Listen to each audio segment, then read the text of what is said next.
The darning foot has an open toe in the center. This allows you for better viewing of your material or stitching. You can use it for darning, sewing on patches, quilt stippling, thread painting, and monogramming.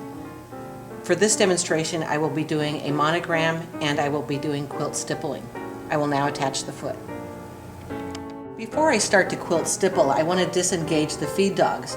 On this machine there's a little lever on the back. I just push it to the right to drop them down. This allows me freedom of movement so I can take my material and go in any direction I want. However, if you do not have a feed dog drop, you can purchase a cover plate to go over your feed dogs. That works just as well.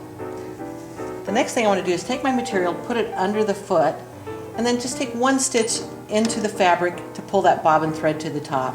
You don't want to have a knotted nest underneath. After I do that, I'm just going to take and sew in position for a few seconds, and this will create a lock knot.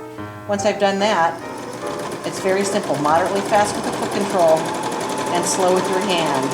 And it's just nice little swirls, remembering not to cross over any other lines because that takes away from the fluidity of the stitch. And just relax as you do it.